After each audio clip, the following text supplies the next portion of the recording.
We had a great call with President Putin. We're talking about peace in Syria, very important.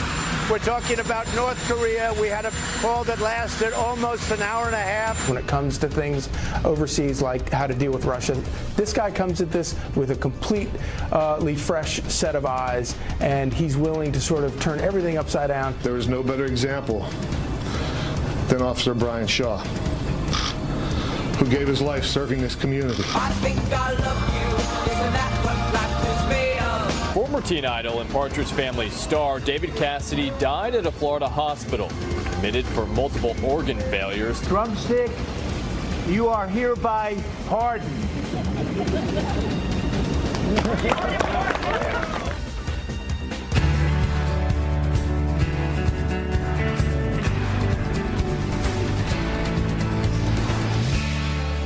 Worry about come Thanksgiving Day, allegedly anyway.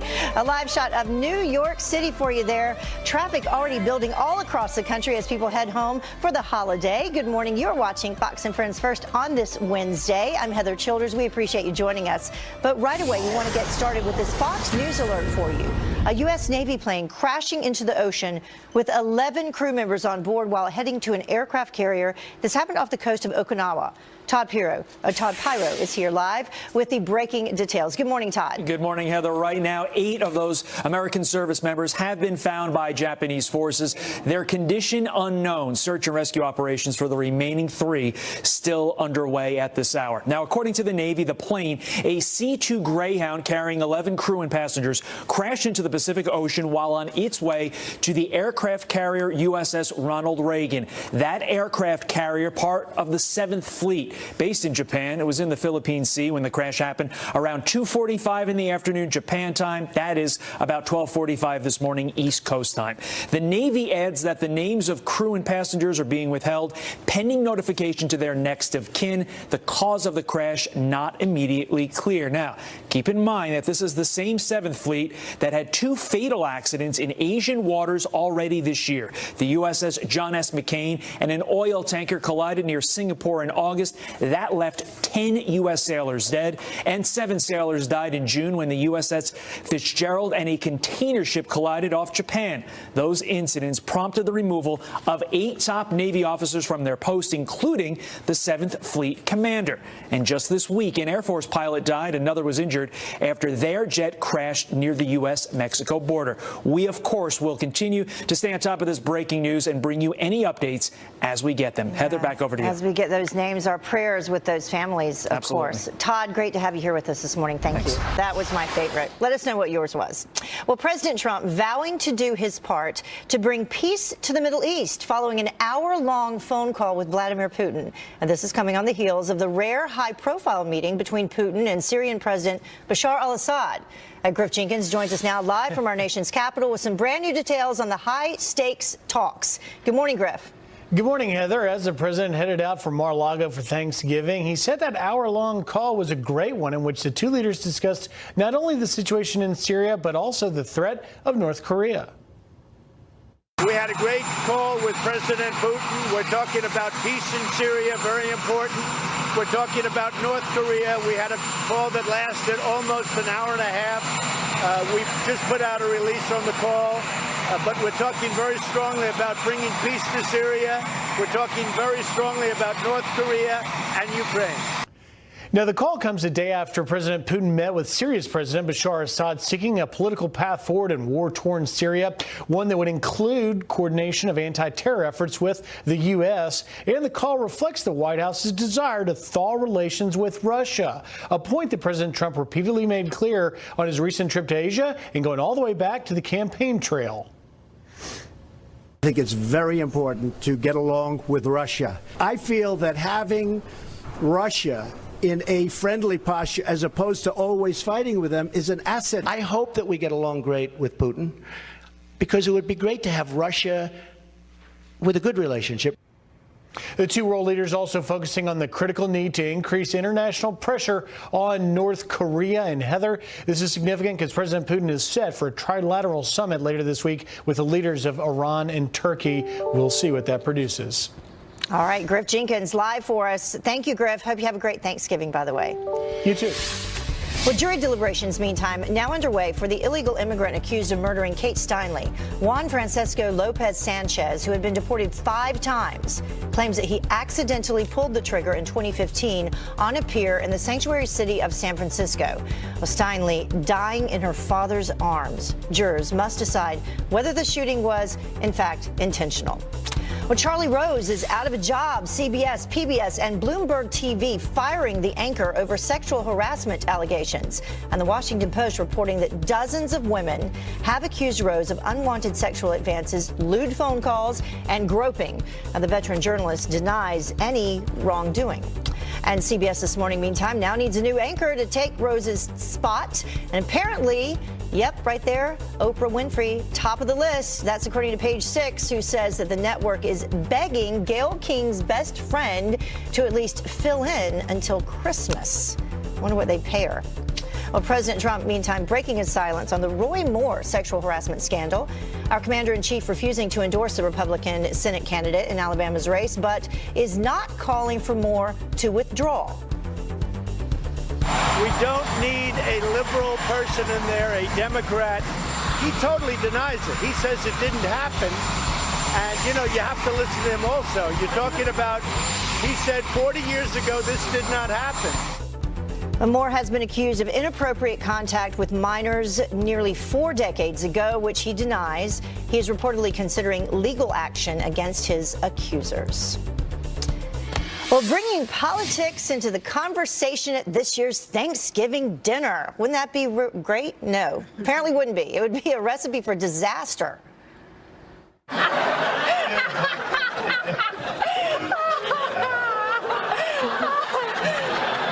Everyone have wine? Jackie Banez joins us now with more on whether most Americans are opting to pass the turkey without the politics. First off, that's an amazing show. Yeah. So funny. Yes, okay, we want to talk about politics, or do we not want to talk about politics? I say no. Okay, no at Heather's table. This year has no shortage of highly charged political stories, that's for sure. But should they be off the menu at your family's Thanksgiving dinner? You decide. According to a new NPR PBS NewsHour Marist poll, 58% of Americans, they're dreading the thought of talking about politics during Thanksgiving dinner, compared to 31% who say they are eager to talk about politics there at the table. So what major political topics may come up when gathering with your friends and family? Well, here's some of the most heated issues that we've covered here on Fox and Friends First this year. The investigation into Trump campaign and Russian collusion could definitely come up. Or let's not forget the series of bombshell claims by former interim DNC Chair Donna Brazile, when she shelled out in her book The Hacks, including her claims that the DNC rigged the primaries in favor of Hillary Clinton. That's a big one. And what about President Trump's push to build a wall to protect and secure our southern border with Mexico? Build that wall. Build that wall. Build that wall. On the other hand, GQ magazine suggesting that it's your civic duty, Heather, to ruin your family's Thanksgiving. Oh. Yes, by bringing up President Trump quotes for America.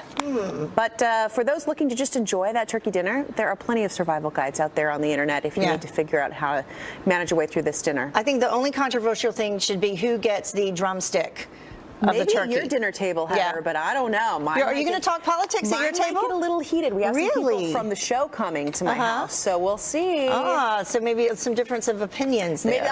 Maybe they won't talk about my pie. They'll talk about politics and forget about how bad the food is. I'm going to ask about your food, though. Don't you dare. Yeah. All right. Thank you, Jackie. Appreciate it. And we, of course, want to hear from everybody at home always. What's the #1 issue that you want to avoid or bring to the table this Thanksgiving? Let Jackie know on Facebook Live, Twitter, and Instagram.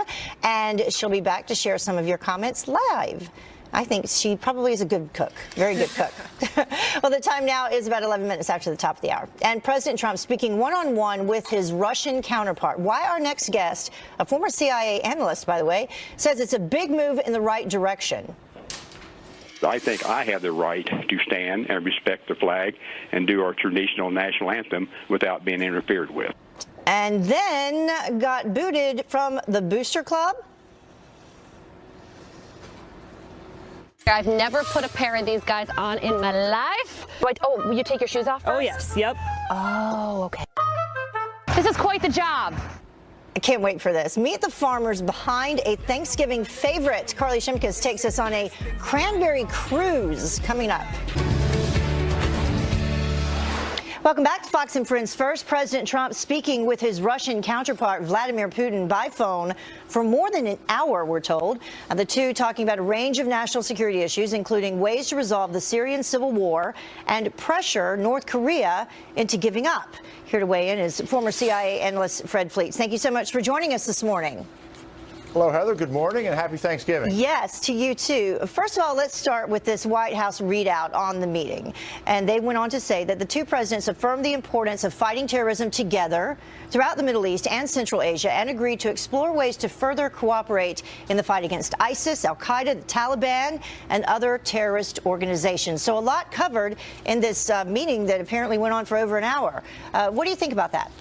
Well, three quick thoughts. First of all, the president is absolutely right that the United States has to find a way to get along with and cooperate with Russia. And conversations and dialogue between Putin and President Trump are a good thing. At the same time, I'm a little concerned that Putin didn't just call President Trump. He called all the leaders of the Middle East. He's trying to continue to dominate the Middle East. And this is a product of Barack Obama's leading from behind plan. And I wanted to, can I ask you a little bit more about that before we move beyond the Middle East, Syria specifically? Because the way I understand it, our goal in Syria was to not keep Bashar al-Assad in power, but that has always been the goal of Russia and Iran, now Turkey. So do you think in terms of these meetings that are happening that perhaps the United States, perhaps President Trump is changing that goal? Well, that goal was changed a long time ago. Because of the power vacuum, Russia established a presence in Syria, so did Iran, and frankly, there's no prospect of removing Assad from power now. We can talk about that as a goal, but frankly, there's no reasonable way of that happening unless the U.S. invades Syria, and the American people doesn't want that. So we need some creative diplomacy to try to find a way to stabilize the situation. I got to tell you, I don't want to see it on the terms of Iran and Russia, but still dialogue between President Trump and President Putin on this is still a good thing. And possibly some sort of leverage there when it comes to North Korea and Russia assisting us with North Korea?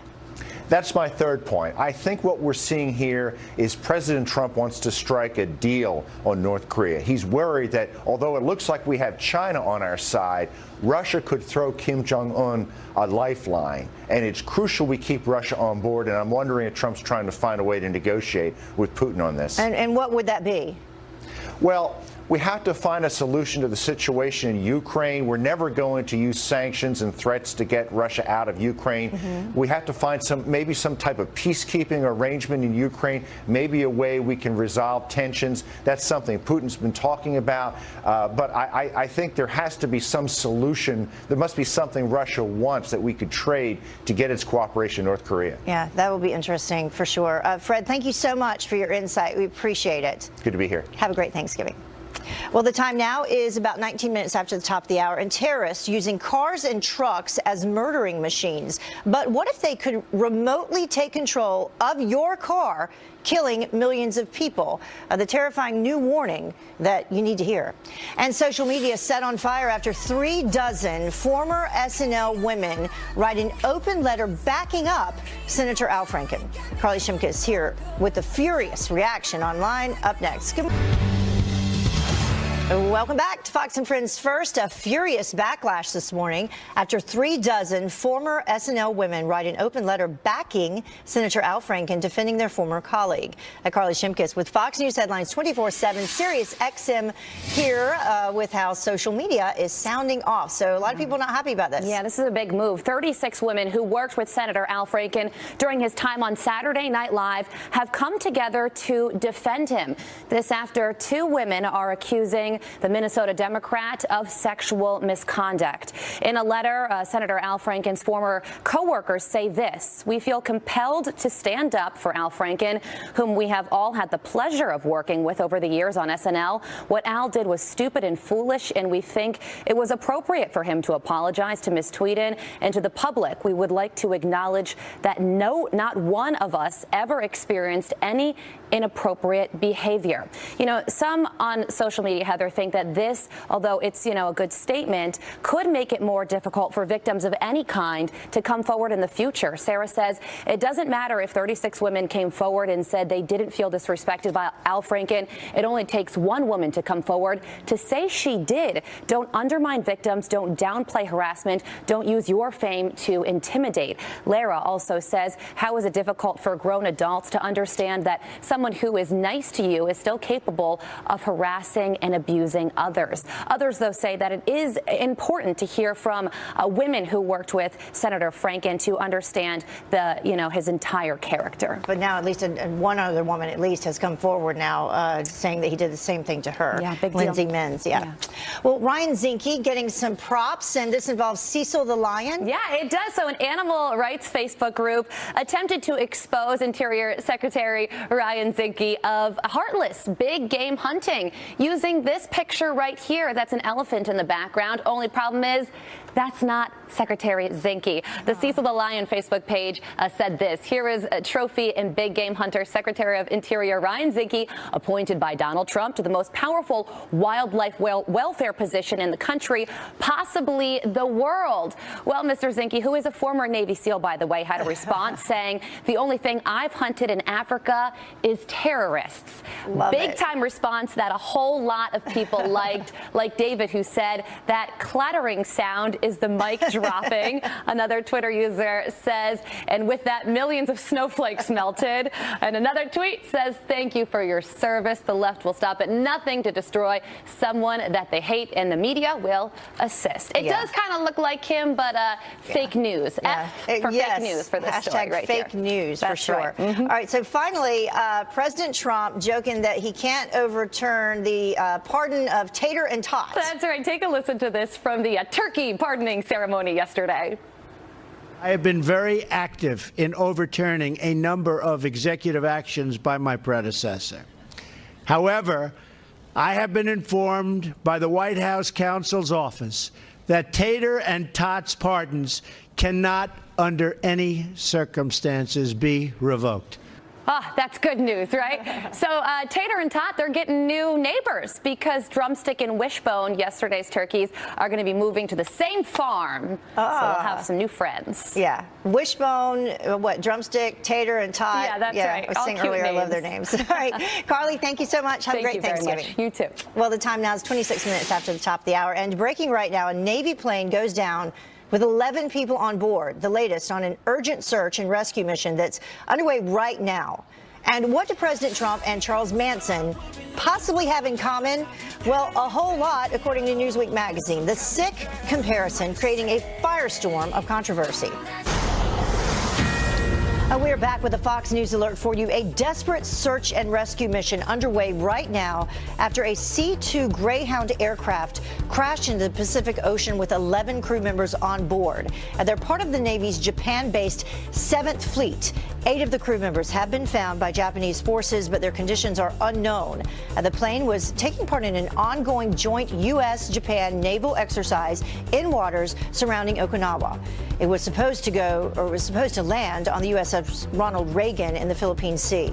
Well, the 7th Fleet has had 2 fatal accidents in Asian waters just this year, leaving 17 sailors dead and prompting the removal of 8 top Navy officers from their posts. We'll continue to follow that story for you. The hunt for whomever brutally murdered a Border Patrol agent is intensifying. The FBI treating Officer Roger Martinez's death as a potential assault. Union reps with the National Border Patrol Council say that Martinez and another unidentified agent were viciously attacked with rocks. The feds offering a $25,000 reward for anyone with information to help close this case. A Muslim convert who plotted to blow up the Capitol and threatened to kill former President Obama for ISIS wants his 30-year sentence thrown out.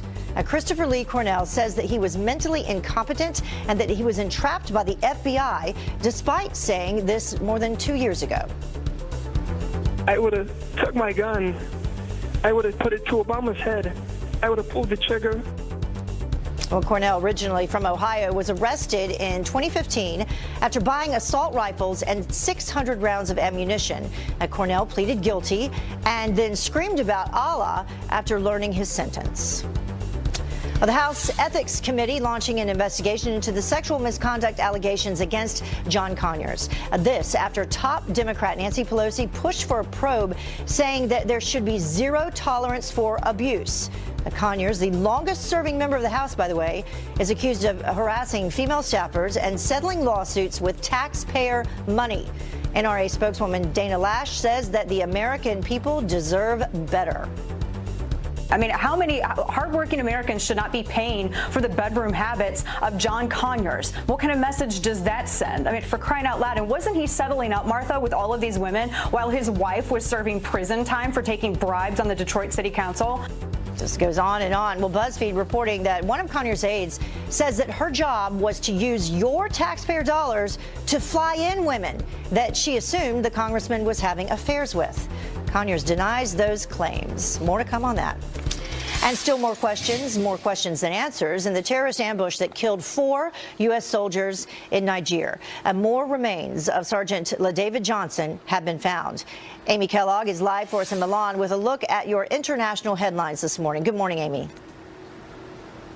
Hi, Heather. Well, yes, it's still not altogether clear what the mission or risks were when those 4 U.S. soldiers were killed in an ambush by ISIS in Niger last month. And yes, we are adding to the pain of one family. More remains of one of the soldiers was discovered after his burial. Sergeant LaDavid Johnson, and this, of course, after he was laid to rest. His widow says she was not allowed to look at his body upon its return to the U.S. Reportedly, Johnson's hands were tied and he suffered a head wound, indicating that he'd been executed. U.S. soldiers had been on a joint patrol with local soldiers when they were killed. United Nations Command in South Korea has released video of a North Korean soldier's defection to the south last week. Here you see northern troops giving chase after their comrade, having abandoned the jeep he took off in and crashed, flees on foot. Northern soldiers then shoot him, firing 40 rounds, hitting the 24-year-old soldier 5 times. And here you see South Korean troops crawling toward the wounded man and dragging him to safety. He is now in stable condition in a South Korean hospital, though he was seriously wounded. His intestines were full of parasites, some nearly as long as 12 inches. The soldier is 5'7" and weighs 132 pounds.